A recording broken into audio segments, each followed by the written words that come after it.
হে মানব জাতি বা হে মুসলিমরা, তোমরা যদি আল্লাহর প্রতি তাওয়াক্কুল করার মতোই তাওয়াক্কুল করতে, ভরসা করার মতোই ভরসা করতে, আল্লাহ পাক তোমাদেরকে পাখিদেরকে যেমন করে রিজিক দেন তোমাদেরকে ঠিক সেইভাবে রিজিক দিতেন।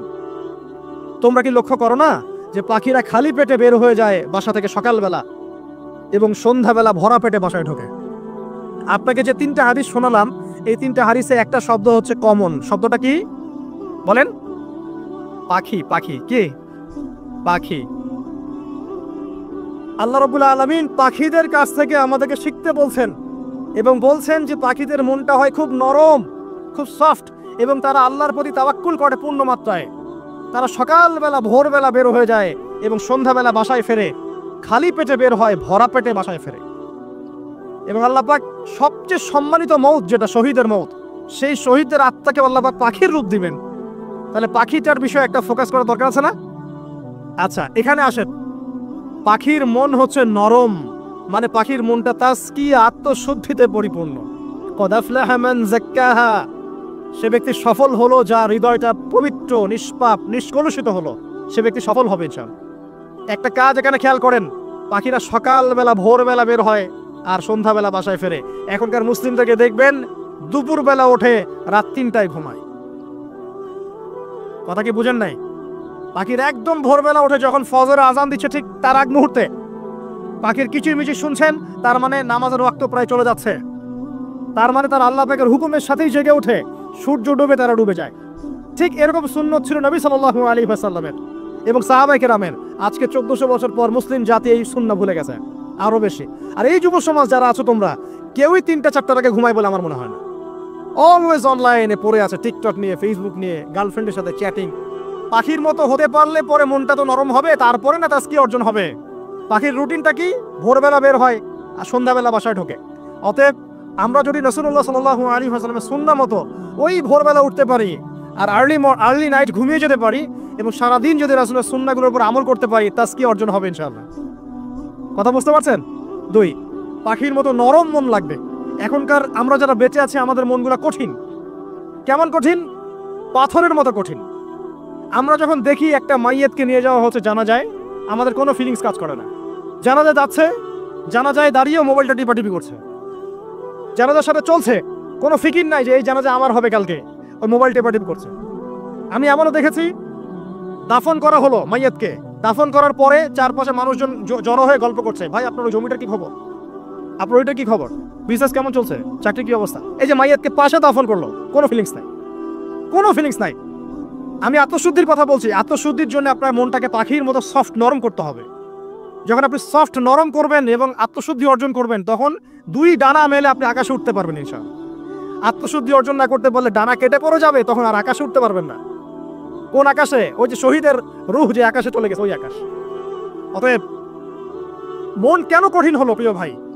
1 নম্বর কারণ, আমরা শিরকের পাপে লিপ্ত আছি। 1 নম্বর, শিরকের পাপে লিপ্ত থাকা অবস্থায় মুসলিমদের মনটা কঠিন হয়ে গেছে। আপনি কি মনে করছেন আমরা শিরক করি না?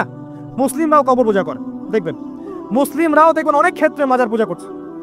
আমি বলিনি যে অলিয়া উলিয়ার মাজার জিয়ারত করা যাবে না, আমি কথা বলছি না। কিন্তু আপনি মৃত মানুষের কাছে আপনার ভালো মন্দ চাইতে পারেন না। কথা বুঝতে পারেন না? আমরা অবশ্যই অলিয়া উলিয়াদের কবর জিয়ারত করব। এটা আপনাকে মৃত্যুর কথা স্মরণ করাবে, তাদের একটা রব আছে যেটাকে আমরা প্রভাব বলি, এটা আপনার মধ্যে আসবে। আমরা অবশ্যই জিয়ারত করব। জিয়ারত করতে বলেছেন নবী সাল্লাল্লাহু আলাইহি ওয়াসাল্লাম, কারণ এটা আপনাকে পরকালের কথা কি করবে? স্মরণ করাবে। ওমরা করতে যান, আল্লাহ পাক সবাইকে তৌফিক দান করুন ওমরা হজ করার এবং বড় হজ করার, আমি দোয়া করি।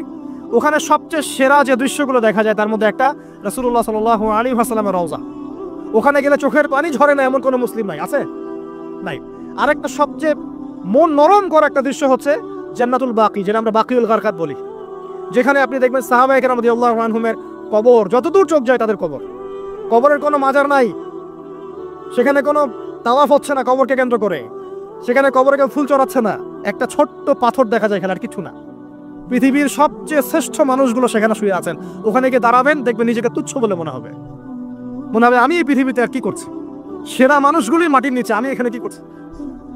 তো দেখুন প্রিয় ভাইরা, অবশ্যই অলিয়া উলিয়াদের কবর জিয়ারত করবে, কিন্তু মৃত ব্যক্তি আপনার কল্যাণ করতে পারবে? অকল্যাণ করতে পারবে? হ্যাঁ, তারা আল্লাহর কাছে সুপারিশ করতে পারবে আল্লাহ পাক যখন তাদেরকে অনুমতি দিবে। তারপরে আল্লাহ পাক যখন অনুমতি দিবেন তখন নবী সাল্লাল্লাহু আলাইহি ওয়াসাল্লাম সুপারিশ করবেন, ওলিয়া উলিয়াগণ করবেন, আলেম ওলামা করবেন, শহীদগণ করবেন, হাফেজে কোরআন করবে, অনেকেই করবে ইনশাআল্লাহ। আল্লাহ পাক সূরা শামসের মধ্যে বলছেন কদ আফলাহা, সে ব্যক্তি সফল হয়ে গেল। সে ব্যক্তি সফল হয়ে গেল মানে সে জান্নাতে চলে যাবে ইনশাআল্লাহ। কে? মান যাক্কাহা, যে ব্যক্তি তার নফসটাকে, তার এই যে কলব, এটাকে পরিশুদ্ধ করতে পেরেছে, সে ব্যক্তি সফল হয়ে গেল। ওয়াকাদ খাবা মান দাসাহা, যে ব্যক্তি তার নফসটাকে পরিশুদ্ধ করতে পারলো না, সে ব্যক্তি ধ্বংস হয়ে গেল। নফস কিভাবে পরিশুদ্ধ হবে এটা আমাদের আজকের আলোচনার টপিক।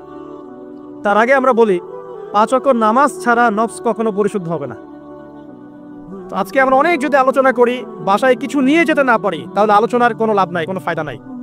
মানুষকে দেখানো, তাকবীর দেয়া, এই যে আমাকে প্রোটোকল দিয়ে নিয়ে আসলেন, ঠিক আছে, ভালোবাসা ভালোবাসার জায়গায়, কিন্তু দিন শেষে যদি আমরা আল্লাহর সামনে আত্মসমর্পণ করতে ব্যর্থ হই, তাহলে এই মাহফিলগুলোর বরকত নষ্ট হয়ে যাবে। আমরা কি চাই যে মাহফিলের বরকত নষ্ট হয়ে যাক? আসরের জামাত আমরা আদায় করেছি, এই জামাত আমাদেরকে শৃঙ্খলা শিখিয়েছে, শেখায় নাই? একজন ইমাম লিড দিলেন নামাজে, আপনারা তাকে ফলো করলেন, তাই নাকি? এটাই তো হচ্ছে মুসলিম উম্মার বৈশিষ্ট্য। মুসলিম উম্মাহ হবে শৃঙ্খলাবদ্ধ জাতি, যাদের প্রতিটা কাজ হবে সুশৃঙ্খল। আর আমাদের কাজগুলো কি এখন সুশৃঙ্খল? আমরা কিন্তু উশৃঙ্খল জীবনযাপন করি। দেখবেন ওই যে একটা হাদিস আছে শেষ জামানায়, যে নারী পুরুষের পোশাক পরবে রাস্তাঘাটে, সমাজে, যারা কাপড় পরবে কিন্তু কাপড় পরেও নগ্ন থাকবে।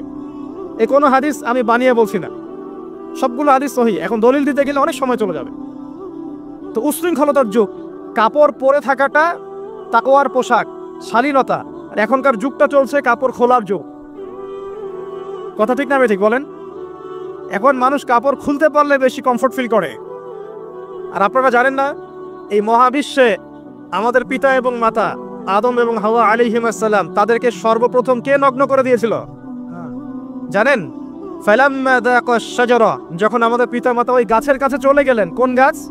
যেটা আল্লাহ পাক বলেছিলেন ফালা তাকরাবু হাযিহিশ শাজারা, ওই গাছের কাছে যখন তারা চলে গেলেন, তার ফল খেয়ে ফেললেন, বাদাত লাহুমা সাওআতিহিমা, তাদের এই যে পোশাকটা, এই পোশাকটা খুলে পড়ে গিয়েছিল এবং লজ্জাস্থান উন্মুক্ত হয়ে গিয়েছিল। তো সর্বপ্রথম আমাদের পিতামাতাকে নগ্ন করে দিয়েছিল কে? ইবলিস। এখন যারা মুসলিমদের গা থেকে কাপড় খুলে ফেলতে চাচ্ছে, এরা তাহলে কার অনুসারী? দলিল কি পেয়েছেন? বানিয়ে বলি নাই, সূরা আরাফ পড়েন, পেয়ে যাবেন ইনশাআল্লাহ। কোন সূরা? সূরা আরাফ। প্রথম নসিহত প্রিয় ভাইরা, এই যুগটা হচ্ছে উশৃঙ্খলতার যুগ। এই যুগে মানুষ আল্লাহ পাকের হালালকে খুব কমই পরোয়া করে।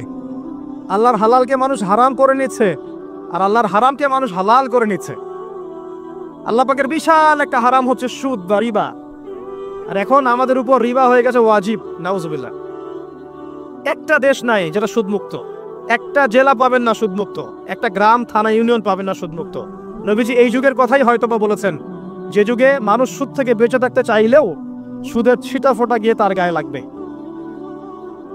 মনে করেন আপনি একটা কনস্ট্রাকশন করেছেন, একটা সুদী প্রতিষ্ঠান থেকে লোন নিয়েছেন, এখন আপনি ওই কনস্ট্রাকশনটা ভাড়া দিয়েছেন। সেখানে মনে করেন আমি ভাড়া নিয়েছি, আমি আপনাকে মাসে মাসে ভাড়া প্রদান করছি, আপনি সেই ভাড়ার টাকাগুলো কালেক্ট করছেন, করে সেই প্রতিষ্ঠানের লোন শোধ করছেন। প্রত্যক্ষভাবে না হলেও আমি কিন্তু পরোক্ষভাবে সুদে হেল্প করছি। আমি বুঝাতে পারছি না মনে হয়। এর বাইরে 1% মানুষ এখন পৃথিবীতে নাই যে ব্যক্তি রিবা থেকে বাইরে, ইচ্ছাকৃত হোক অনিচ্ছাকৃত হোক। আর এই প্রসঙ্গ আসলে আমি 2-4টা কথা না বলে থাকতে পারি না। সেটা হলো নবী সাল্লাল্লাহু আলাইহি ওয়াসাল্লাম বলেছেন, রিবার 73টা শাখা আছে পাপের, তার মধ্যে সবচেয়ে নিচু শাখা হচ্ছে নিজের মাকে বিয়ে করা। সহিহ বুখারীর একটা বর্ণনা এসেছে, যে ব্যক্তি 1 দিরহাম সুদ খায়, দিরহাম কি? রৌপ্য মুদ্রা। কোথায় আছে? জাদুঘরে। কোথায় আছে? মার্কেটে আছে। রৌপ্য মুদ্রা দেখেছেন জীবনেও? স্বর্ণ মুদ্রা দেখেছেন? কোরআনে আছে, হাদিসে আছে, মার্কেটে নাই। কেন মার্কেটে নাই? কারণ পশ্চিমারা স্বর্ণ এবং রৌপ্য মুদ্রাকে হারাম করে দিয়েছে। পশ্চিমারা স্বর্ণ এবং রৌপ্য মুদ্রার ডিলিংসটাকে মার্কেট থেকে উঠিয়ে দিয়েছে। এই জন্য আপনি মার্কেটে গোল্ড কয়েন এবং সিলভার দিরহাম পাবেন না। কিন্তু আল্লাহর রাসূল সাল্লাল্লাহু আলাইহি ওয়াসাল্লামের যুগে এটা ছিল। এখন অনেক মানুষ দেখবেন বেদাত নিয়ে কথা বলে একদম ফেনা বের করে ফেলছে। অর্থনৈতিক সেকশনের বেদাত চোখে পড়ে নাই। এখন বলতে পারে এটা তো দুনিয়াবি বিষয়। বাস্তবিক অর্থে এটা দুনিয়াবি বিষয় নয়, কারণ এই পেপার মানির মধ্য দিয়ে, ইলেকট্রনিক মানির মধ্য দিয়ে আপনার সম্পদকে সিজ করে চুষে খাওয়া হচ্ছে, আপনি বুঝতে পারছেন না। এখন প্রতারণা করা কি জায়েজ না জায়েজ? শোয়েব আলাইহিস সালামের নাম শুনেছেন? এটা কম ছিল মাদিয়ানে, শোয়েব আলাইহিস সালামের কম। এই কম সম্পর্কে আল্লাহ পাক যখনই কথা বলেছেন তখনই তাদের একটা দোষ উল্লেখ করেছেন। সেটা কি? সেটা হচ্ছে যে তোমরা অন্যায়ভাবে মানুষের সম্পদ আত্মসাৎ করো না। তোমরা অন্যায়ভাবে মানুষের সম্পদ আত্মসাৎ করো না। এই কাজটা করতো শোয়েব আলাইহিস সালামের কম, এবং তারা মাপে কম দিত, জনগণের অর্থ সম্পদ লুটে পুটে খেত। আল্লাহ রাব্বুল আলামিন তাদেরকে ভূমিকম্প দিয়ে ধ্বংস করে দিয়েছে। এখন এই পুরো মনিটারি সিস্টেম যেটা চলছে, এর মধ্য দিয়ে গরিব যে দেশগুলো আছে, স্বল্প উন্নত দেশ বা মধ্যম পর্যায়ের দেশ বা আরো নিম্ন পর্যায়ের অর্থনৈতিক সেকশনে, তাদের রক্তগুলো চুষে চুষে খেয়ে একটা সভ্যতা আজকে বিশাল বিশাল অট্টালিকা নির্মাণ করেছে। এই যে অন্যের রক্ত চুষে নিজে বড়লোক হওয়া, এটা কি হালাল না হারাম? এই কারণেই এই মনিটারি সিস্টেমের মধ্যে হারাম আছে। এই যুগটা সেই যুগ যেখানে মানুষ আল্লাহর হারামকে হালাল করে নিয়েছে আর হালালকে হারাম করে নিচ্ছে। রিবা একটা টাটকা হারাম, আমরা এটাকে হালাল করে ফেলেছি। এখন এই হাদিসগুলো শুনলে আমাদের গায়ের মধ্যে দাগও কাটে না, অন্তরটা কেঁপে ওঠে না, আমাদের কলবে কোনো নড়া দেয় না। নবী সাল্লাল্লাহু আলাইহি ওয়াসাল্লাম বলেছেন, 1 দিরহাম যে ব্যক্তি সুদ খেয়েছে সে যেন 36 বার জিনা করেছে। কতবার? আমি হাদিসটা বানিয়ে বললাম কি বললাম না, আপনারা আলেমদেরকে জিজ্ঞাসা করবেন, বাসায় গিয়ে অবশ্যই জিজ্ঞাসা করবেন। যদি দেখেন হাদিস ঠিক আছে, সহি, তাহলে আল্লাহর ওয়াস্তে এখন যেমন তওবা করলেন আমি 5 ওয়াক্ত নামাজ ছাড়বো না, ঠিক আমার সাথে আবার তওবা করেন, সারা জীবন সুদ খাবো না ইনশাআল্লাহ। নবী সাল্লাল্লাহু আলাইহি ওয়াসাল্লাম 4 শ্রেণীর মানুষকে অভিশাপ করেছেন। 1 শ্রেণী যে সুদ খায়, 2 নাম্বার যে দেয়, 3 নাম্বার যে সাক্ষী থাকে, 4 নাম্বার যে লিখে রাখে। এখন আপনি বলেন এই পুরো মনিটারি সিস্টেমের মধ্যে এই 4 শ্রেণীর মানুষ আছে না? কোনো না কোনোভাবে আমরা এর সাথে সম্পৃক্ত নই কি? সম্পৃক্ত। অতএব আল্লাহর এই বাণীকে যদি ভয় করেন, কোন বাণী? আল্লাহ পাক বলছেন, ইয়া আইয়ুহাল্লাযীনা আমানু, হে মুমিনগণ, ইত্তাকুল্লাহ, তোমরা আল্লাহকে ভয় করো। ওয়াযারু মা বাকিয়া মিনার রিবা ইন কুনতুম মুমিনিন, তোমরা সুদের অবশিষ্ট অংশগুলো ছেড়ে দাও যদি প্রকৃতপক্ষে তোমরা মুমিন হয়ে থাকো। ওয়া ইল্লাম তাফআলু, তোমরা যদি সুদ না ছাড়ো, আল্লাহর হুঁশিয়ারি শোনেন, যদি তোমরা সুদ না ছাড়ো, ফাযানু বিহারবিন মিনাল্লাহি ওয়া রাসূলিহি, আর আল্লাহ এবং তার রাসূলের সাথে যুদ্ধের ঘোষণা শুনে নাও। কেউ কবরের আযাব থেকে বাঁচতে পারবে? কেউ হাউজে কাউসারের পানি পাবে? আল্লাহ এবং তার রাসূলের সাথে যুদ্ধ করে কেউ টিকতে পারবে? আপনার কি তাই মনে হয়? যদি মনে হয় তাহলে দিব্যি সুদ খান, কোনো সমস্যা নেই। আর যদি মনে হয় যে আল্লাহ এবং তার রাসূলের সাথে যুদ্ধ করে আমি পার পাবো না, আল্লাহ এবং তার রাসূলের বিরুদ্ধাচরণ করে আমার কবর টিকবে না, কারণ আমি একটা কথা বারবার বলি আপনাদেরকে, যে আল্লাহ ছাড়া আমাদের আপন বলতে কেউ আছে? একা এসেছেন পৃথিবীতে, একাই যেতে হবে। আপনার খ্যাতি, আপনার অর্থনৈতিক খ্যাতি, অর্থের প্রতিপত্তি, আপনার ক্ষমতার দাপট, আপনার ধর্মীয় দাপট, কোনো কিছুই, ফ্যান ফলোয়ার্স, কেউ আপনার সাথে কবরে যাবে না। মনে করেন আমি আসছি, আপনারা সবাই স্লোগান দিচ্ছেন, কথার কথা, আপনারা আমাকে ভালোবাসেন, বা একজন পলিটিশিয়ান আসছে, আপনারা সবাই স্লোগান দিচ্ছেন, ভালোবাসেন তাকে। দিন শেষে ওই পলিটিশিয়ান একাই কবরে যাবে, দিন শেষে আপনিও একাই কবরে যাবেন, আমিও একাই কবরে যাব। আলটিমেটলি কি হলো? দুনিয়া এবং আখেরাতে আল্লাহ ছাড়া প্রকৃত বন্ধু আমাদের কেউ নাই, প্রকৃত মাওলা কেউ নাই। সেই আল্লাহ এবং তার রাসূলের বিরুদ্ধাচরণ করে কেউ তার সাথে যুদ্ধ করে কবরে পার পাবে, এমনটা ভাবা বোকামি নয় কি? আল্লাহ পাক আমাদেরকে বোঝার তৌফিক দান করুন। এটা সেই যুগ যে যুগে মানুষ আল্লাহর হারামগুলোকে হালাল করে নিচ্ছে। মাদকদ্রব্য হালাল না হারাম? এখন দেখবেন মেজরিটি সংখ্যক মানুষ মাদকদ্রব্যের সাথে সংশ্লিষ্ট হয়ে গেছে। স্পেশালি বর্ডার এলাকা যেগুলো আছে বাংলাদেশের, সেই বর্ডার এলাকাগুলোতে দিব্যি রমরমা ব্যবসা চলছে, মাদকের দিব্যি ব্যবসা চলছে। এবং যারা মাদক খাচ্ছে এরা মুসলিম, তারা হয়তো এই হাদিস জানে না। আল্লাহ পাক ওদের কানের মধ্যে আমার এই হাদিসটা যেন পৌঁছে দেন, আমিন। নবী সাল্লাল্লাহু আলাইহি ওয়াসাল্লাম বলেছেন, আমি মেরাজের রাতে যখন গিয়েছি তখন 1 শ্রেণীর মানুষকে দেখেছি, ওদেরকে শাস্তি দেওয়া হচ্ছে। কি শাস্তি? জাহান্নামীদের রক্ত এবং পুজ ওদেরকে খেতে দেওয়া হচ্ছে। জিবরাইল আলাইহিস সালামকে জিজ্ঞাসা করা হলো যে এরা কারা? তিনি বললেন, এরা আপনার উম্মতের সেই সব ব্যক্তি যারা মাদকদ্রব্য সেবন করত। আল্লাহ রাব্বুল আলামিন তার হাবিবের মাধ্যমে জানিয়েছেন, যখন কোনো মুসলিম মাদক সেবন করে বা কোনো ব্যক্তি মাদক সেবন করে, তখন 40 দিন তার নামাজ কবুল হয় না। এরপর যদি সে তওবা করে তাহলে আল্লাহ পাক তার তওবা কবুল করবেন ইনশাআল্লাহ। যদি সে আবারও মাদক খায় তওবা করার পর, আবার 40 দিন তার নামাজ কবুল হবে না। যদি সে আবার তওবা করে, আল্লাহ পাক আবার তাকে মাফ করে দিবেন। যদি সে আবারও মাদক খায়, আবার 40 দিন তার নামাজ কবুল হবে না। তারপর যদি আবার তওবা করে, আবার আল্লাহ তাকে মাফ করে দিবেন। এরপরেও যদি সে আবার মাদকদ্রব্য সেবন করে, নবী সাল্লাল্লাহু আলাইহি ওয়াসাল্লাম বলছেন তাকে আল্লাহ রাব্বুল আলামিন পরকালে মৃত্যুর পরে তিনাতুল খাবাল পান করাবেন। তিনাতুল খাবাল। জিজ্ঞাসা করা হল, ইয়া রাসূলুল্লাহ, তিনাতুল খাবাল কি জিনিস? নবী সাল্লাল্লাহু আলাইহি ওয়াসাল্লাম উত্তর দিচ্ছেন, এটা হচ্ছে জাহান্নামীদের রক্ত, মাংস, এগুলো পুড়ে পচে যে রসটা বের হবে, এটা হচ্ছে তিনাতুল খাবাল।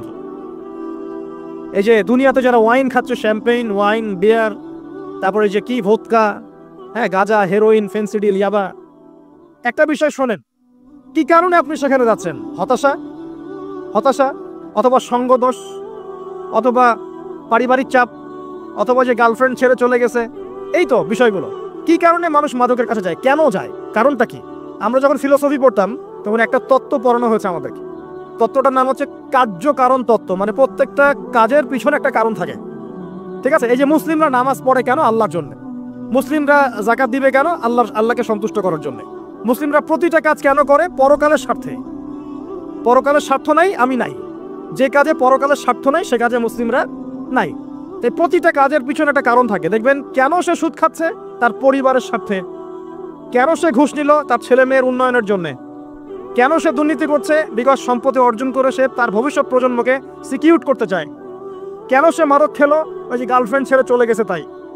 কেন মাদক খেলো? ওই যে এক বন্ধু মাদক খায়, সে ডাকছে, আয় একটা টান দে, সঙ্গদোষ। কেন সে মাদক খেলো? পরিবারের চাপ, হতাশা।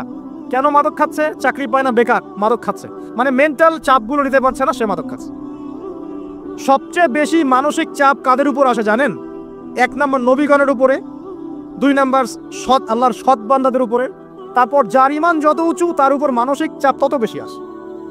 এখন যদি মানসিক চাপের সলিউশন মাদকই হবে, তাহলে তো আমাদেরই মাদক খাওয়া দরকার ছিল, নাউযুবিল্লাহ। আমরা যে পরিমাণ মানসিক চাপ ফেস করি তা চিন্তাই করতে পারবেন না। যে যত বড় দায়িত্বশীল, যারা পলিটিশিয়ান, ওদেরকে জিজ্ঞাসা করবে তারা কি পরিমাণ মানসিক চাপ নিয়ে ঘোরে। আপনার কাছে মনে হচ্ছে যে একটা ক্ষমতা পেয়েছেন, খুব, মানে উনি অনেক বড় ক্ষমতাধর, উনি অনেক ভালো আছেন, উনি মোটেই ভালো নাই। মানসিক চাপ থেকে আপনাকে মুক্তি দিবে আল কোরআনুল কারীম, আর কিচ্ছু না।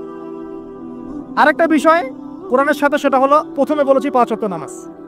আপনি ওযু করে সুন্দর করে 5 ওয়াক্ত নামাজ জামাতে পড়বেন, ডেইলি 1 ঘন্টা করে কোরআন তেলাওয়াত করবেন, সময় পেলে একটু হাদিস পড়বেন, 2-4 টাকা দান সদকা করবেন, ভালো কাজের সাথে থাকবেন, অন্যায় কাজে যাবেন না, ইসলামকে এগিয়ে নেওয়ার জন্য আমর বিল মারুফ নাহি আনিল মুনকারের কাজ করবেন। আপনার যে সুখী কোনো মানুষ পৃথিবীতে নাই।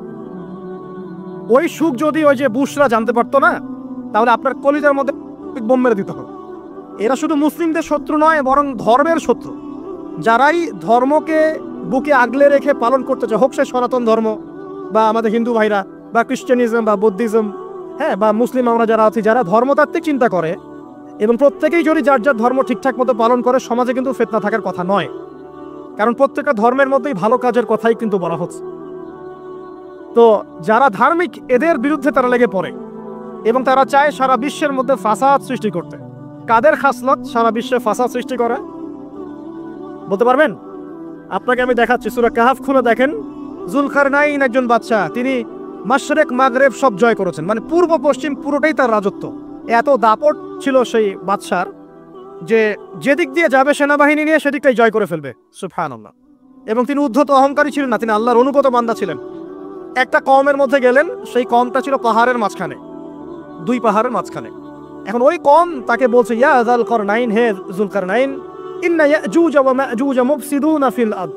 ভালো করে বোঝেন, হে যুলকারনাইন, নিশ্চয়ই ইয়াজুজ আর মাজুজ এই 2 শ্রেণীর মাখলুক, তারা পৃথিবীতে ফাসাদ সৃষ্টি করে বেড়াচ্ছে। কি করছে?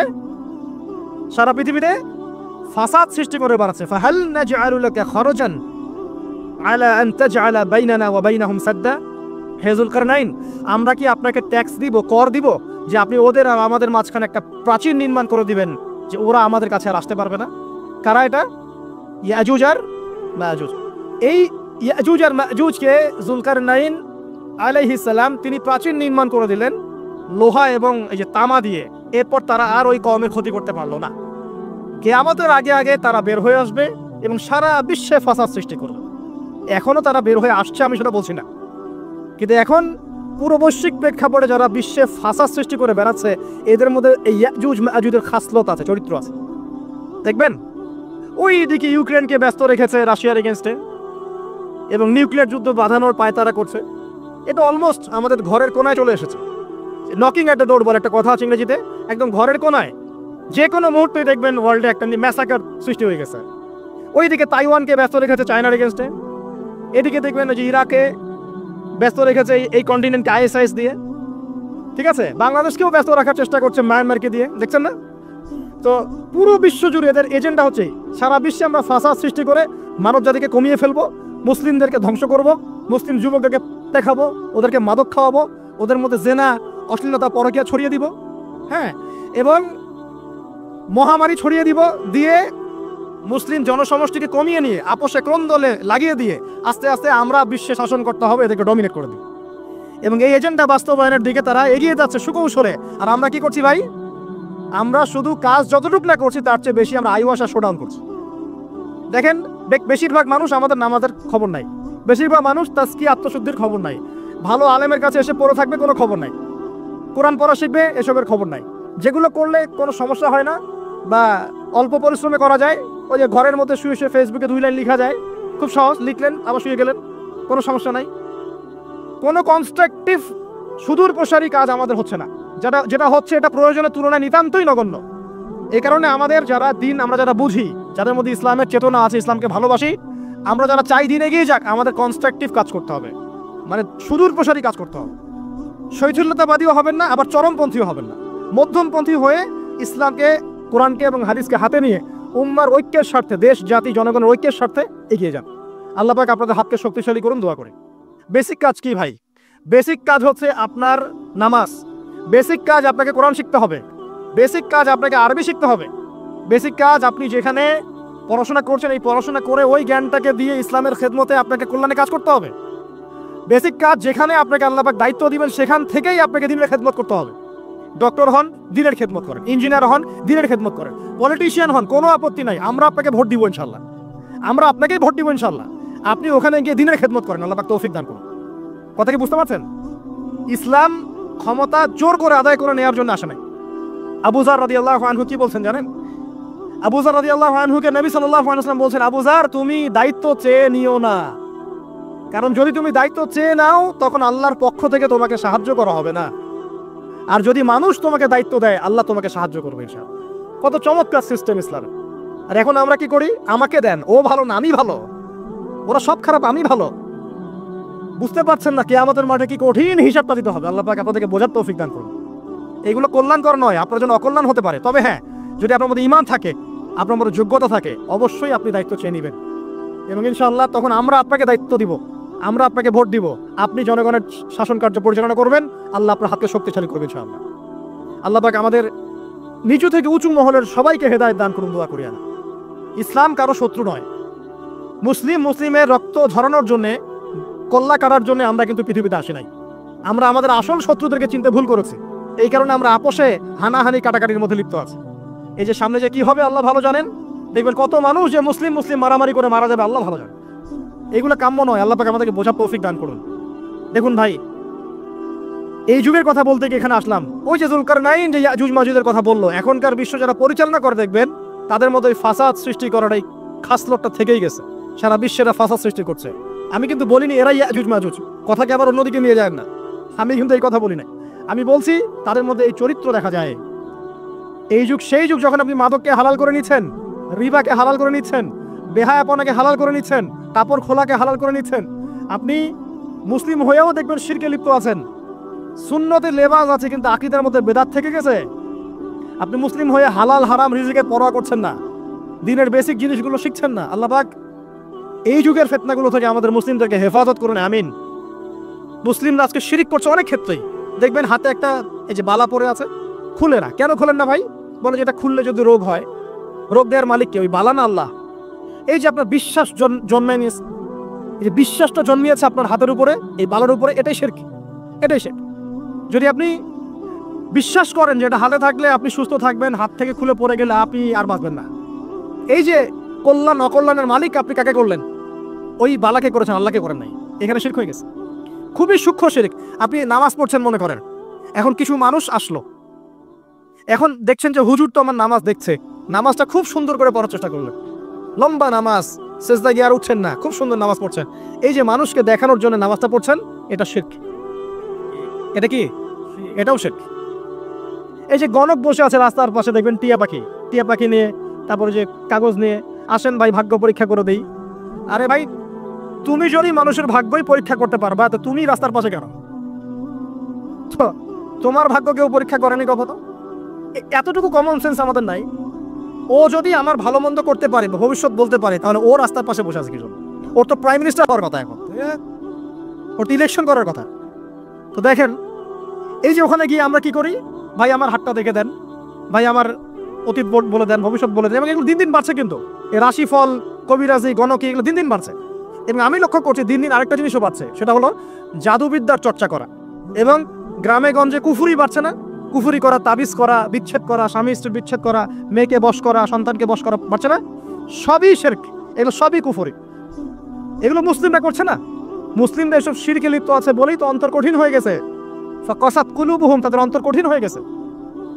তো একটা হাদিস বলে এখানে খালি, নবী সাল্লাল্লাহু আলাইহি ওয়াসাল্লাম বলছেন, যদি কেউ কোনো গণকের কাছে যায়, গিয়ে বলে দেখেন তো আমার হাতটা একটু, ও কিন্তু বিশ্বাস করে না যে এ ভবিষ্যৎ বলতে পারে, খালি এমনি বলেছে একটু দেখেন তো, বলার সাথে সাথেই 40 দিনের নামাজ কবুল হবে না।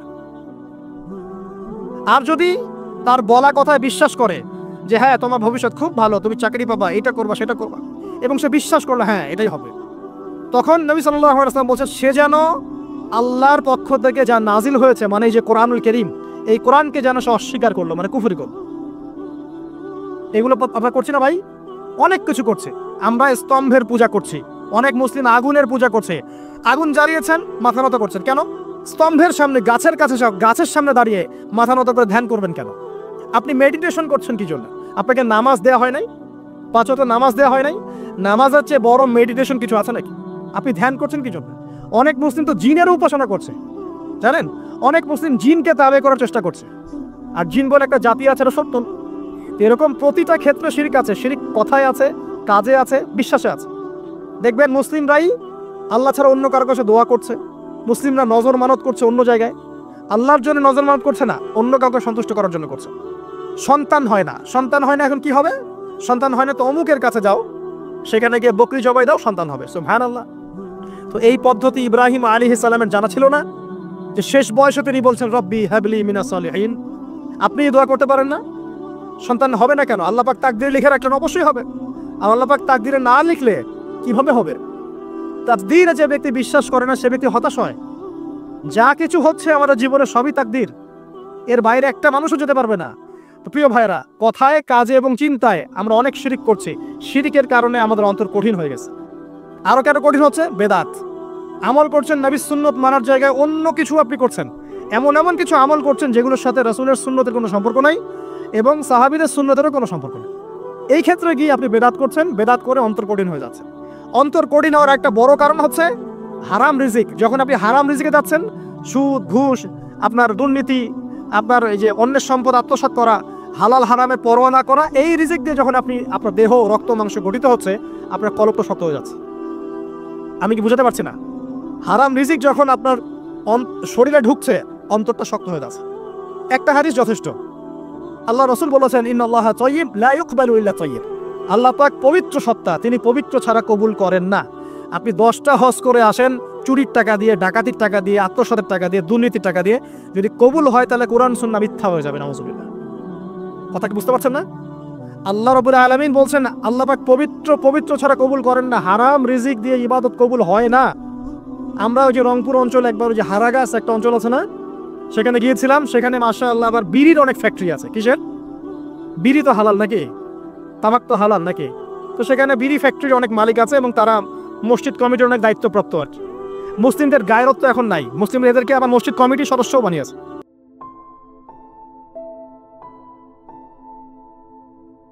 হে মানব জাতি বা হে মুসলিমরা, তোমরা যদি আল্লাহর প্রতি তাওয়াক্কুল করার মতোই তাওয়াক্কুল করতে, ভরসা করার মতোই ভরসা করতে, আল্লাহ পাক তোমাদেরকে পাখিদেরকে যেমন করে রিজিক দেন, তোমাদেরকে ঠিক সেইভাবে রিজিক দিতেন।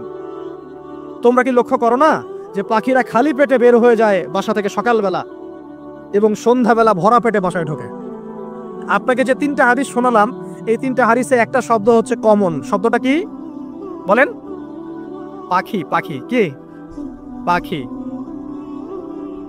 আল্লাহ রাব্বুল আলামিন পাখিদের কাছ থেকে আমাদেরকে শিখতে বলছেন এবং বলছেন যে পাখিদের মনটা হয় খুব নরম, খুব সফট, এবং তারা আল্লাহর প্রতি তাওয়াক্কুল করে পূর্ণ মাত্রায়। তারা সকালবেলা ভোরবেলা বের হয়ে যায় এবং সন্ধ্যাবেলা বাসায় ফেরে, খালি পেটে বের হয়, ভরা পেটে বাসায় ফেরে। এবং আল্লাহ পাক সবচেয়ে সম্মানিত মৌত যেটা শহীদের মৌত, সেই শহীদদের আত্মাকে আল্লাহ পাক পাখির রূপ দিবেন। তাহলে পাখিটার বিষয়ে একটা ফোকাস করা দরকার আছে না? আচ্ছা, এখানে আসেন। পাখির মন হচ্ছে নরম, মানে পাখির মনটা তাজকিয়া, আত্মশুদ্ধিতে পরিপূর্ণ। কদ আফলাহা মান যাক্কাহা, সে ব্যক্তি সফল হলো যার হৃদয়টা পবিত্র, নিষ্পাপ, নিষ্কলুষিত হলো, সে ব্যক্তি সফল হবে ইনশাআল্লাহ। একটা কাজ এখানে খেয়াল করেন, পাখিরা সকালবেলা ভোরবেলা বের হয় আর সন্ধ্যাবেলা বাসায় ফেরে। এখনকার মুসলিমদেরকে দেখবেন দুপুরবেলা ওঠে, রাত 3টায় ঘুমায়। কথা কি বুঝেন নাই?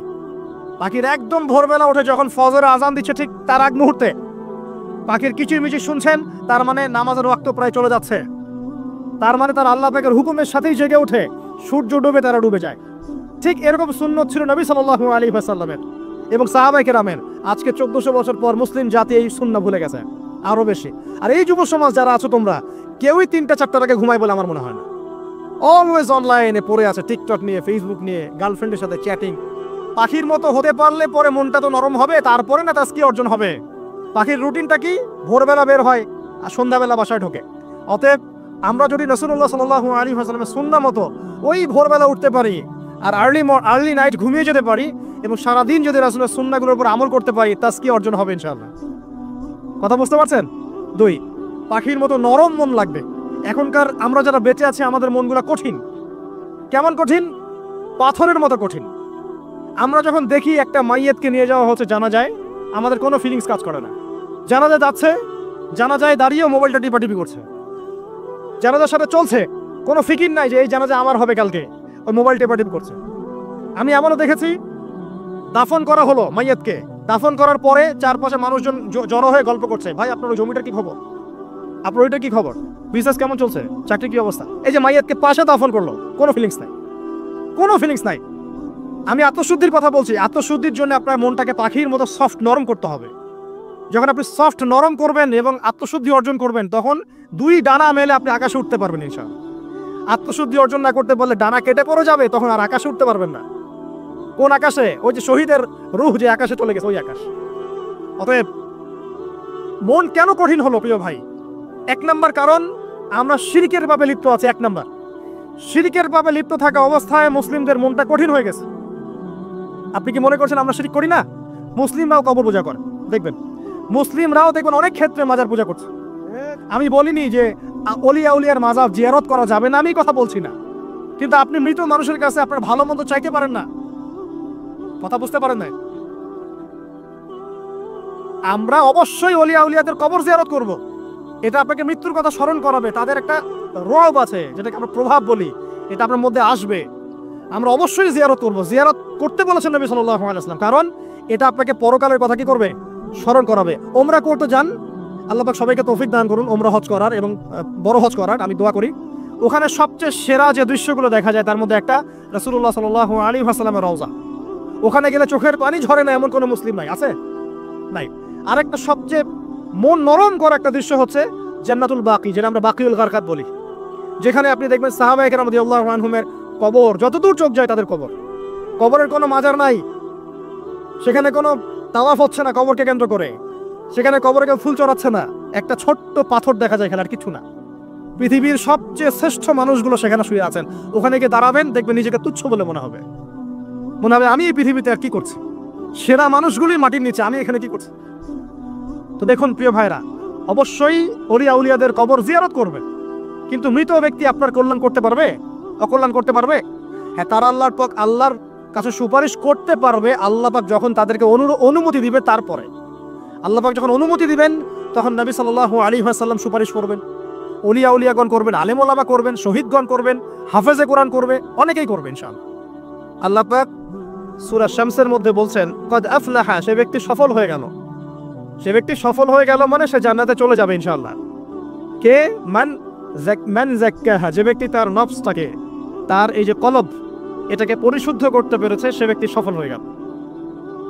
ওয়াকাদ খাবা মান দাসাহা, যে ব্যক্তি তার নফসটাকে পরিশুদ্ধ করতে পারলো না, সে ব্যক্তি ধ্বংস হয়ে গেল।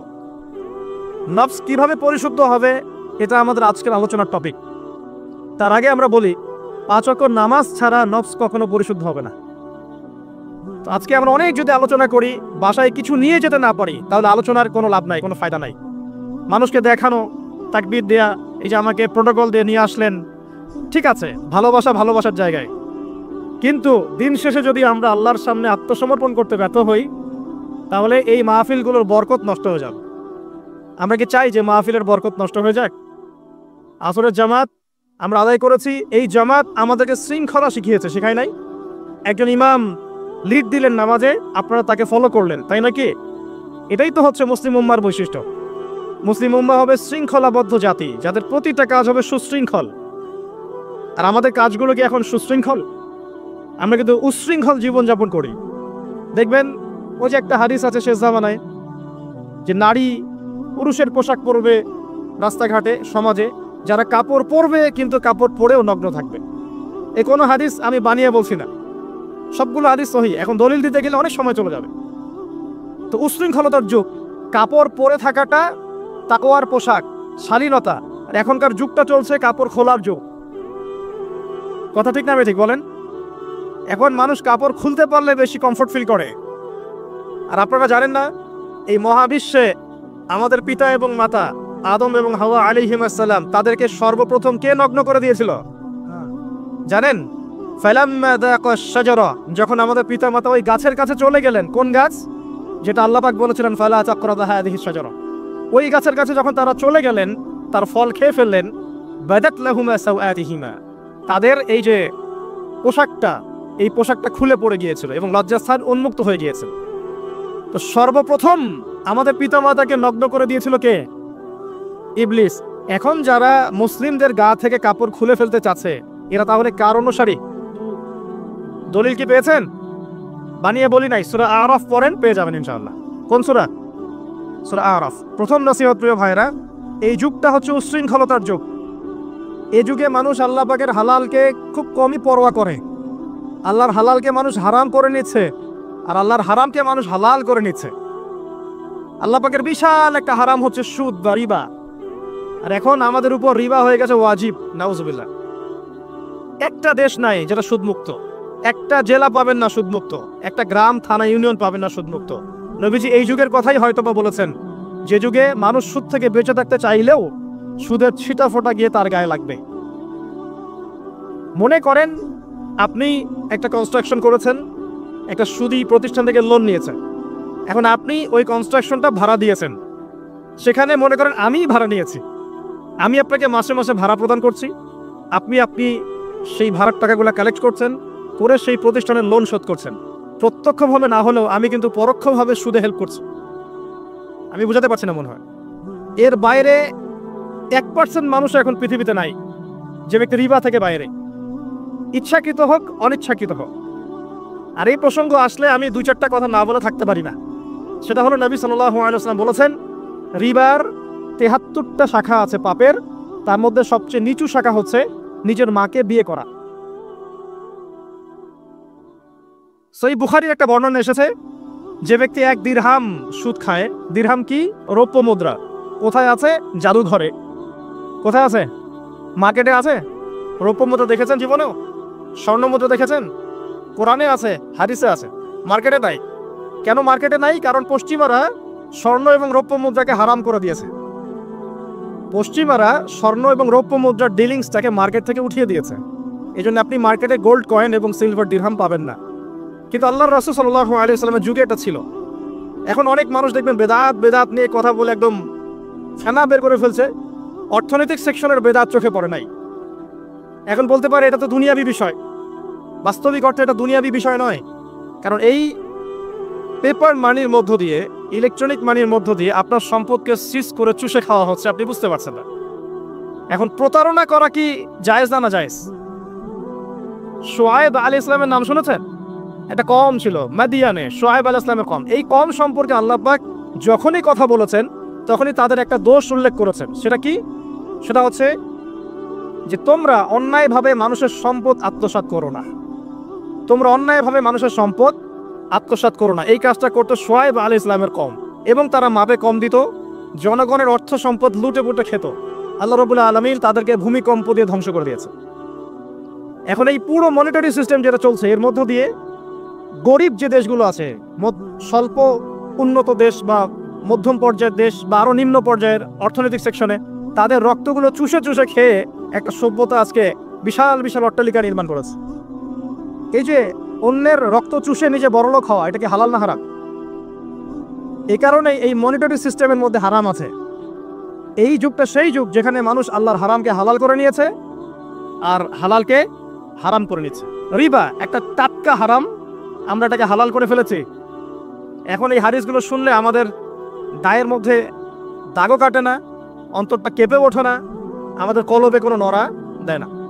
নবী সাল্লাল্লাহু আলাইহি ওয়াসাল্লাম বলছেন, 1 দিরহাম যে ব্যক্তি সুদ খেয়েছে সে যেন 36 বার জিনা করেছে। কতবার? আমি হাদিসটা বানিয়ে বললাম কি বললাম না, আপনারা আলেমদেরকে জিজ্ঞাসা করবেন, বাসায় গিয়ে অবশ্যই জিজ্ঞাসা করবেন। যদি দেখেন হাদিস ঠিক আছে, সহি, তাহলে আল্লাহর ওয়াস্তে এখন যেমন তওবা করলেন আমি 5 ওয়াক্ত নামাজ ছাড়বো না, ঠিক আমার সাথে আবার তওবা করেন, সারা জীবন সুদ খাবো না ইনশাআল্লাহ। নবী সাল্লাল্লাহু আলাইহি ওয়াসাল্লাম 4 শ্রেণীর মানুষকে অভিশাপ করেছেন। 1 শ্রেণী যে সুদ খায়, 2 নাম্বার যে দেয়, 3 নাম্বার যে সাক্ষী থাকে, 4 নাম্বার যে লিখে রাখে। এখন আপনি বলেন, এই পুরো মনিটারি সিস্টেমের মধ্যে এই 4 শ্রেণীর মানুষ আছে না? কোনো না কোনোভাবে আমরা এর সাথে সম্পৃক্ত নই কি? সম্পৃক্ত। অতএব আল্লাহর এই বাণীকে যদি ভয় করেন, কোন বাণী? আল্লাহ পাক বলছেন, ইয়া আইয়ুহাল্লাযীনা আমানু, হে মুমিনগণ, ইত্তাকুল্লাহ, তোমরা আল্লাহকে ভয় করো। ওয়াযারু মা বাকিয়া মিনার রিবা ইন কুনতুম মুমিনিন, তোমরা সুদের অবশিষ্ট অংশগুলো ছেড়ে দাও যদি প্রকৃতপক্ষে তোমরা মুমিন হয়ে থাকো। ওয়া ইল্লাম তাফআলু, তোমরা যদি সুদ না ছাড়ো, আল্লাহর হুঁশিয়ারি শোনেন, যদি তোমরা সুদ না ছাড়ো, ফাযানু বিহারবিন মিনাল্লাহি ওয়া রাসূলিহি, আর আল্লাহ এবং তার রাসূলের সাথে যুদ্ধের ঘোষণা শুনে নাও। কেউ কবরের আযাব থেকে বাঁচতে পারবে? কেউ হাউজে কাউসারের পানি পাবে? আল্লাহ এবং তার রাসূলের সাথে যুদ্ধ করে কেউ টিকতে পারবে? আপনার কি তাই মনে হয়? যদি মনে হয় তাহলে দিব্যি সুদ খান, কোনো সমস্যা নেই। আর যদি মনে হয় যে আল্লাহ এবং তার রাসূলের সাথে যুদ্ধ করে আমি পার পাবো না, আল্লাহ এবং তার রাসূলের বিরুদ্ধাচরণ করে আমার কবর টিকবে না, কারণ আমি একটা কথা বারবার বলি আপনাদেরকে, যে আল্লাহ ছাড়া আমাদের আপন বলতে কেউ আছে? একা এসেছেন পৃথিবীতে, একাই যেতে হবে। আপনার খ্যাতি, আপনার অর্থনৈতিক খ্যাতি, অর্থের প্রতিপত্তি, আপনার ক্ষমতার দাপট, আপনার ধর্মীয় দাপট, কোনো কিছুই, ফ্যান ফলোয়ার্স, কেউ আপনার সাথে কবরে যাবে না। মনে করেন আমি আসছি, আপনারা সবাই স্লোগান দিচ্ছেন, কথার কথা, আপনারা আমাকে ভালোবাসেন, বা একজন পলিটিশিয়ান আসছে, আপনারা সবাই স্লোগান দিচ্ছেন, ভালোবাসেন তাকে। দিন শেষে ওই পলিটিশিয়ান একাই কবরে যাবে, দিন শেষে আপনিও একাই কবরে যাবেন, আমিও একাই কবরে যাব। আলটিমেটলি কি হলো? দুনিয়া এবং আখেরাতে আল্লাহ ছাড়া প্রকৃত বন্ধু আমাদের কেউ নাই, প্রকৃত মাওলা কেউ নাই। সেই আল্লাহ এবং তার রাসূলের বিরুদ্ধাচরণ করে কেউ তার সাথে যুদ্ধ করে কবরে পার পাবে, এমনটা ভাবা বোকামি নয় কি? আল্লাহ পাক আমাদেরকে বোঝার তৌফিক দান করুন। এটা সেই যুগ যে যুগে মানুষ আল্লাহর হারামগুলোকে হালাল করে নিচ্ছে। মাদকদ্রব্য হালাল না হারাম? এখন দেখবেন মেজরিটি সংখ্যক মানুষ মাদকদ্রব্যের সাথে সংশ্লিষ্ট হয়ে গেছে। স্পেশালি বর্ডার এলাকা যেগুলো আছে বাংলাদেশের, সেই বর্ডার এলাকাগুলোতে দিব্যি রমরমা ব্যবসা চলছে, মাদকের দিব্যি ব্যবসা চলছে। এবং যারা মাদক খাচ্ছে এরা মুসলিম, তারা হয়তো এই হাদিস জানে না। আল্লাহ পাক ওদের কানের মধ্যে আমার এই হাদিসটা যেন পৌঁছে দেন, আমিন। নবী সাল্লাল্লাহু আলাইহি ওয়াসাল্লাম বলেছেন, আমি মেরাজের রাতে যখন গিয়েছি তখন 1 শ্রেণীর মানুষকে দেখেছি, ওদেরকে শাস্তি দেওয়া হচ্ছে। কি শাস্তি? জাহান্নামীদের রক্ত এবং পুজ ওদেরকে খেতে দেওয়া হচ্ছে। জিবরাইল আলাইহিস সালামকে জিজ্ঞাসা করা হলো যে এরা কারা? তিনি বললেন, এরা আপনার উম্মতের সেই সব ব্যক্তি যারা মাদকদ্রব্য সেবন করত। আল্লাহ রাব্বুল আলামিন তার হাবিবের মাধ্যমে জানিয়েছেন, যখন কোনো মুসলিম মাদক সেবন করে বা কোনো ব্যক্তি মাদক সেবন করে, তখন 40 দিন তার নামাজ কবুল হয় না। এরপর যদি সে তওবা করে তাহলে আল্লাহ পাক তার তওবা কবুল করবেন ইনশাআল্লাহ। যদি সে আবারও মাদক খায় তওবা করার পর, আবার 40 দিন তার নামাজ কবুল হবে না। যদি সে আবার তওবা করে, আল্লাহ পাক আবার তাকে মাফ করে দিবেন। যদি সে আবারও মাদক খায়, আবার 40 দিন তার নামাজ কবুল হবে না। তারপর যদি আবার তওবা করে, আবার আল্লাহ তাকে মাফ করে দিবেন। এরপরেও যদি সে আবার মাদকদ্রব্য সেবন করে, নবী সাল্লাল্লাহু আলাইহি ওয়াসাল্লাম বলছেন, তাকে আল্লাহ রাব্বুল আলামিন পরকালে মৃত্যুর পরে তিনাতুল খাবাল পান করাবেন। তিনাতুল খাবাল। জিজ্ঞাসা করা হল, ইয়া রাসূলুল্লাহ, তিনাতুল খাবাল কি জিনিস? নবী সাল্লাল্লাহু আলাইহি ওয়াসাল্লাম উত্তর দিচ্ছেন, এটা হচ্ছে জাহান্নামীদের রক্ত, মাংস, এগুলো পুড়ে পচে যে রসটা বের হবে, এটা হচ্ছে তিনাতুল খাবাল। এই যে দুনিয়াতে যারা ওয়াইন খাচ্ছে, শ্যাম্পেইন, ওয়াইন, বিয়ার, তারপরে যে কি ভোদকা, হ্যাঁ, গাঁজা, হেরোইন, ফেন্সিডিল, ইয়াবা, একটা বিষয় শোনেন, কি কারণে আপনি সেখানে যাচ্ছেন? হতাশা? হতাশা? অথবা সঙ্গদোষ, অথবা পারিবারিক চাপ, অথবা যে গার্লফ্রেন্ড ছেড়ে চলে গেছে, এই তো বিষয়গুলো। কি কারণে মানুষ মাদকের কাছে যায়, কেন যায়, কারণটা কি? আমরা যখন ফিলোসফি পড়তাম তখন একটা তত্ত্ব পড়ানো হয়েছে আমাদেরকে। তত্ত্বটার নাম হচ্ছে কার্য কারণ তত্ত্ব। মানে প্রত্যেকটা কাজের পিছনে একটা কারণ থাকে, ঠিক আছে? এই যে মুসলিমরা নামাজ পড়ে কেন? আল্লাহর জন্য। মুসলিমরা যাকাত দিবে কেন? আল্লাহকে সন্তুষ্ট করার জন্য। মুসলিমরা প্রতিটা কাজ কেন করে? পরকালের স্বার্থে। পরকালের স্বার্থ নাই, আমি নাই। যে কাজে পরকালের স্বার্থ নাই সে কাজে মুসলিমরা নাই। তাই প্রতিটা কাজের পিছনে একটা কারণ থাকে। দেখবেন কেন সে সুদ খাচ্ছে? তার পরিবারের স্বার্থে। কেন সে ঘুষ নিল? তার ছেলে মেয়ের উন্নয়নের জন্যে। কেন সে দুর্নীতি করছে? বিকজ সম্পত্তি অর্জন করে সে তার ভবিষ্যৎ প্রজন্মকে সিকিউর করতে চায়। কেন সে মাদক খেলো? ওই যে গার্লফ্রেন্ড ছেড়ে চলে গেছে তাই। কেন মাদক খেলো? ওই যে এক বন্ধু মাদক খায়, সে ডাকছে, আয় একটা টান দে, সঙ্গদোষ। কেন সে মাদক খেলো? পরিবারের চাপ, হতাশা। কেন মাদক খাচ্ছে? চাকরি পায় না, বেকার, মাদক খাচ্ছে। মানে মেন্টাল চাপগুলো নিতে পারছে না, সে মাদক খাচ্ছে। সবচেয়ে বেশি মানসিক চাপ কাদের উপর আসে জানেন? 1 নম্বর নবীগণের উপরে, 2 নম্বর আল্লাহর সৎ বান্দাদের উপরে, তারপর যার ইমান যত উঁচু তার উপর মানসিক চাপ তত বেশি আসে। এখন যদি মানসিক চাপের সলিউশন মাদকই হবে, তাহলে তো আমাদেরই মাদক খাওয়া দরকার ছিল, নাউজুবিল্লাহ। আমরা যে পরিমাণ মানসিক চাপ ফেস করি তা চিন্তাই করতে পারবেন না। যে যত বড় দায়িত্বশীল, যারা পলিটিশিয়ান, ওদেরকে জিজ্ঞাসা করবে তারা কি পরিমাণ মানসিক চাপ নিয়ে ঘোরে। আপনার কাছে মনে হচ্ছে যে একটা ক্ষমতা পেয়েছেন, খুব মানে উনি অনেক বড় ক্ষমতাধর, উনি অনেক ভালো আছেন, উনি মোটেই ভালো নাই। মানসিক চাপ থেকে আপনাকে মুক্তি দিবে আল কোরআনুল কারীম, আর কিচ্ছু না। আরেকটা বিষয় কোরআনের সাথে, সেটা হলো প্রথমে বলেছি 5 ওয়াক্ত নামাজ। আপনি ওযু করে সুন্দর করে 5 ওয়াক্ত নামাজ জামাতে পড়বেন, ডেইলি 1 ঘন্টা করে কোরআন তেলাওয়াত করবেন, সময় পেলে একটু হাদিস পড়বেন, 2-4 টাকা দান সদকা করবেন, ভালো কাজের সাথে থাকবেন, অন্যায় কাজে যাবেন না, ইসলামকে এগিয়ে নেওয়ার জন্য আমর বিল মারুফ নাহি আনিল মুনকারের কাজ করবেন। আপনার যে সুখী কোনো মানুষ পৃথিবীতে নাই। ওই সুখ যদি ওই যে বুশরা জানতে পারতো না, তাহলে আপনার কলিজার মধ্যে বোম মেরে দিতে হবে। এরা শুধু মুসলিমদের শত্রু নয়, বরং ধর্মের শত্রু। যারাই ধর্মকে বুকে আগলে রেখে পালন করতে চায়, হোক সে সনাতন ধর্ম বা আমাদের হিন্দু ভাইরা বা খ্রিস্টানিজম বা বৌদ্ধিজম, হ্যাঁ, বা মুসলিম আমরা যারা আছি, যারা ধর্মতাত্ত্বিক চিন্তা করে এবং প্রত্যেকেই যদি যার যার ধর্ম ঠিকঠাক মতো পালন করে, সমাজে কিন্তু ফিতনা থাকার কথা নয়। কারণ প্রত্যেকটা ধর্মের মধ্যেই ভালো কাজের কথাই কিন্তু বলা হচ্ছে। তো যারা ধার্মিক, এদের বিরুদ্ধে তারা লেগে পড়ে এবং তারা চায় সারা বিশ্বের মধ্যে ফাসাদ সৃষ্টি করতে। কাদের খাসলত সারা বিশ্বে ফাসাদ সৃষ্টি করে বলতে পারবেন? আপনাকে আমি দেখাচ্ছি, সূরা কাহাফ খুলে দেখেন। যুলকারনাইন একজন বাদশা, তিনি মাশরিক মাগরিব সব জয় করেছেন, মানে পূর্ব পশ্চিম পুরোটাই তার রাজত্ব। এত দাপট ছিল সেই বাদশার যে যেদিক দিয়ে যাবে সেনাবাহিনী নিয়ে সেদিকটাই জয় করে ফেলবে, সুবহানাল্লাহ। এবং তিনি উদ্ধত অহংকারী ছিলেন না, তিনি আল্লাহর অনুগত বান্দা ছিলেন। একটা কওমের মধ্যে গেলেন, সেই কওমটা ছিল পাহাড়ের মাঝখানে, 2 পাহাড়ের মাঝখানে। এখন ওই কওম তাকে বলছে, ইয়া যুলকারনাইন, হে যুলকারনাইন, ইন্না ইয়াজুজ ওয়া মাজুজ মুফসিদুনা ফিল আরদ। ভালো করে বোঝেন, হে যুলকারনাইন, নিশ্চয়ই ইয়াজুজ আর মাজুজ এই 2 শ্রেণীর মাখলুক, তারা পৃথিবীতে ফাসাদ সৃষ্টি করে বেড়াচ্ছে। কি করছে?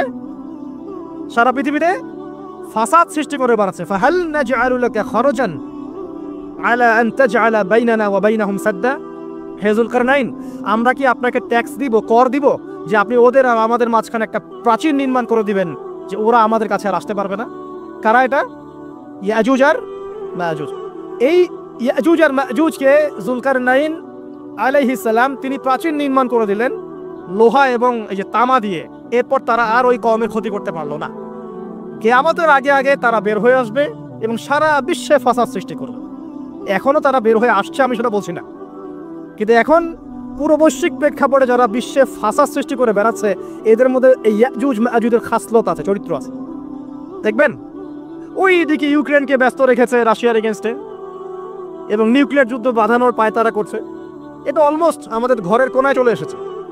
নকিং অ্যাট দ্য ডোর বলে একটা কথা আছে ইংরেজিতে, একদম ঘরের কোনায়। যে কোনো মুহূর্তে দেখবেন ওয়ার্ল্ডে একটা ম্যাসাকার সৃষ্টি হয়ে গেছে। ওইদিকে তাইওয়ানকে ব্যস্ত রেখেছে চায়নার এগেনস্টে, এদিকে দেখবেন যে ইরাকে ব্যস্ত রেখেছে এই কন্টিনেন্টকে আইএসআইএস দিয়ে, ঠিক আছে? বাংলাদেশকেও ব্যস্ত রাখার চেষ্টা করছে মায়ানমারকে দিয়ে, দেখছেন না? তো পুরো বিশ্ব জুড়ে এদের এজেন্ডা হচ্ছে সারা বিশ্বে আমরা ফাসাদ সৃষ্টি করে মানব জাতিকে কমিয়ে ফেলবো, মুসলিমদেরকে ধ্বংস করব, মুসলিম যুবকদেরকে দেখাবো, ওদেরকে মাদক খাওয়াবো, ওদের মধ্যে জেনা, অশ্লীলতা, পরকীয়া ছড়িয়ে দিব, হ্যাঁ, এবং মহামারী ছড়িয়ে দিব, দিয়ে মুসলিম জনসমষ্টিকে কমিয়ে নিয়ে আপোষে ক্রন্দলে লাগিয়ে দিয়ে আস্তে আস্তে আমরা বিশ্বে শাসন করতে হবে, এদেরকে ডমিনেট করে দিই। এবং এই এজেন্ডা বাস্তবায়নের দিকে তারা এগিয়ে যাচ্ছে সুকৌশলে। আর আমরা কি করছি ভাই? আমরা শুধু কাজ যতটুকু না করছি তার চেয়ে বেশি আমরা আইওয়াসা শোডাউন করছি। দেখেন, বেশিরভাগ মানুষ আমাদের নামাজের খবর নাই, বেশিরভাগ মানুষ তাজকিয়া আত্মশুদ্ধির খবর নাই, ভালো আলেমের কাছে এসে পড়ে থাকবে কোনো খবর নাই, কোরআন পড়া শিখবে এসবের খবর নাই। যেগুলো করলে কোনো সমস্যা হয় না বা অল্প পরিশ্রমে করা যায়, ওই যে ঘরের মধ্যে শুয়ে শুয়ে ফেসবুকে 2 লাইন লেখা যায়, খুব সহজ, লিখলেন আবার শুয়ে গেলেন, কোনো সমস্যা নাই। কোনো কনস্ট্রাকটিভ সুদূর প্রসারী কাজ আমাদের হচ্ছে না। যেটা হচ্ছে এটা প্রয়োজনের তুলনায় নিতান্তই নগণ্য। এই কারণে আমাদের যারা দিন, আমরা যারা বুঝি, যাদের মধ্যে ইসলামের চেতনা আছে, ইসলামকে ভালোবাসি, আমরা যারা চাই দিন এগিয়ে যাক, আমাদের কনস্ট্রাকটিভ কাজ করতে হবে, মানে সুদূর প্রসারী কাজ করতে হবে। শৈথিল্যতাবাদীও হবেন না, আবার চরমপন্থীও হবেন না, মধ্যমপন্থী হয়ে ইসলামকে, কোরআনকে এবং হাদিসকে হাতে নিয়ে উম্মার ঐক্যের স্বার্থে, দেশ জাতি জনগণের ঐক্যের স্বার্থে এগিয়ে যান। আল্লাহ পাক আপনাদের হাতকে শক্তিশালী করুন, দোয়া করে। বেসিক কাজ কি ভাই? বেসিক কাজ হচ্ছে আপনার নামাজ। বেসিক কাজ আপনাকে কোরআন শিখতে হবে। বেসিক কাজ আপনাকে আরবি শিখতে হবে। বেসিক কাজ আপনি যেখানে পড়াশোনা করছেন, এই পড়াশোনা করে ওই জ্ঞানটাকে দিয়ে ইসলামের খেদমতে আপনাকে কল্যাণে কাজ করতে হবে। বেসিক কাজ যেখানে আপনাকে আল্লাহ পাক দায়িত্ব দিবেন সেখান থেকেই আপনাকে দিনের খেদমত করতে হবে। ডক্টর হন, দিনের খেদমত করেন। ইঞ্জিনিয়ার হন, দিনের খেদমত করেন। পলিটিশিয়ান হন, কোনো আপত্তি নাই, আমরা আপনাকে ভোট দিব ইনশাল্লাহ, আমরা আপনাকেই ভোট দিব ইনশাল্লাহ। আপনি ওখানে গিয়ে দিনের খেদমত করেন, আল্লাহ পাক তৌফিক দান করুন। কথা কি বুঝতে পারছেন? ইসলাম ক্ষমতা জোর করে আদায় করে নেওয়ার জন্য আসে নাই। আবু যার রাদিয়াল্লাহু আনহু কি বলছেন জানেন?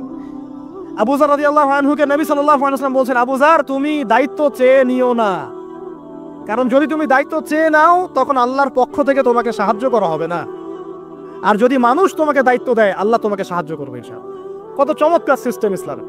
আর এখন আমরা কি করি? আমাকে দেন, ও ভালো না আমি ভালো, ওরা সব খারাপ আমি ভালো। বুঝতে পারছেন না কিয়ামতের মাঠে কি কঠিন হিসাবটা দিতে হবে। আল্লাহ পাক আপনাদেরকে বোঝার তৌফিক দান করুন। এগুলো কল্যাণকর নয়, আপনার জন্য অকল্যাণ হতে পারে। তবে হ্যাঁ, যদি আপনার মধ্যে ঈমান থাকে, আপনার মধ্যে যোগ্যতা থাকে, অবশ্যই আপনি দায়িত্ব চেয়ে নেবেন এবং ইনশাআল্লাহ তখন আমরা আপনাকে দায়িত্ব দিব, আমরা আপনাকে ভোট দিব, আপনি জনগণের শাসন কার্য পরিচালনা করবেন, আল্লাহ আপনার হাতকে শক্তিশালী করবেন ইনশাআল্লাহ। আল্লাহ পাক আমাদের নিচু থেকে উঁচু মহলের সবাইকে হেদায়েত দান করুন, দোয়া করি। ইসলাম কারো শত্রু নয়। মুসলিমের রক্ত ঝরানোর জন্য, কল্লা কাটার জন্য আমরা কিন্তু পৃথিবীতে আসি নাই। আমরা আমাদের আসল শত্রুদেরকে চিনতে ভুল করেছি। এই কারণে আমরা আপোষে হানাহানি কাটাকাটির মধ্যে লিপ্ত আছি। এই যে সামনে যে কি হবে আল্লাহ ভালো জানেন। দেখবেন কত মানুষ যে মুসলিম মারামারি করে মারা যাবে আল্লাহ ভালো জানেন। এগুলো কাম্য নয়। আল্লাহ পাক আমাদেরকে বোঝার তৌফিক দান করুন। দেখুন ভাই, এই যুগের কথা বলতে গিয়ে এখানে আসলাম। ওই যে যুলকারনাইন যে ইয়াজুজ মাজুজের কথা বললো, এখনকার বিশ্ব যারা পরিচালনা করে দেখবেন তাদের মধ্যে ওই ফাসাদ সৃষ্টি করার এই খাসলতটা থেকেই গেছে। সারা বিশ্বেরা ফাসাদ সৃষ্টি করছে। আমি কিন্তু বলিনি এরাই ইয়াজুজ মাজুজ, কথাকে আবার অন্যদিকে নিয়ে যায় না, আমি কিন্তু এই কথা বলি না। আমি বলছি তাদের মধ্যে এই চরিত্র দেখা যায়। এই যুগ সেই যুগ যখন আপনি মাদককে হালাল করে নিচ্ছেন, রিবাকে হালাল করে নিচ্ছেন, বেহায়াপনাকে হালাল করে নিচ্ছেন, কাপড় খোলাকে হালাল করে নিচ্ছেন। আপনি মুসলিম হয়েও দেখবেন শিরকে লিপ্ত আছেন। সুন্নতে লেবাস আছে কিন্তু আকীদার মধ্যে বেদাত থেকে গেছে। আপনি মুসলিম হয়ে হালাল হারাম রিজিকের পরোয়া করছেন না, দিনের বেসিক জিনিসগুলো শিখছেন না। আল্লাহ পাক এই যুগের ফিতনাগুলো থেকে আমাদের মুসলিমদেরকে হেফাজত করুন, আমিন। মুসলিমরা আজকে শিরিক করছে অনেক ক্ষেত্রেই। দেখবেন হাতে একটা এই যে বালা পরে আছে, খুলে না। কেন খুলেন না ভাই? বলে যেটা খুললে যদি রোগ হয়, রোগ দেওয়ার মালিক কে? ওই বালা না আল্লাহ? এই যে আপনার বিশ্বাস জন্মায় নিয়েছে, এই যে বিশ্বাসটা জন্মিয়েছে আপনার হাতের উপরে, এই বালার উপরে, এটাই শিরক, এটাই শিরক। যদি আপনি বিশ্বাস করেন যে এটা হাতে থাকলে আপনি সুস্থ থাকবেন, হাত থেকে খুলে পড়ে গেলে আপনি আর বাঁচবেন না, এই যে কল্যাণ অকল্যাণের মালিক আপনি কাকে করলেন? ওই বালাকে করেছেন, আল্লাহকে করেন নাই। এখানে শিরক হয়ে গেছে, খুবই সূক্ষ্ম শিরক। আপনি নামাজ পড়ছেন মনে করেন, এখন কিছু মানুষ আসলো, এখন দেখছেন যে হুজুর তো আমার নামাজ দেখছে, নামাজটা খুব সুন্দর করে পড়ার চেষ্টা করলেন, লম্বা নামাজ, সেজদা গিয়ে আর উঠছেন না, খুব সুন্দর নামাজ পড়ছেন। এই যে মানুষকে দেখানোর জন্য নামাজটা পড়ছেন, এটা শিরক। এটা কি? এটাও শিরক।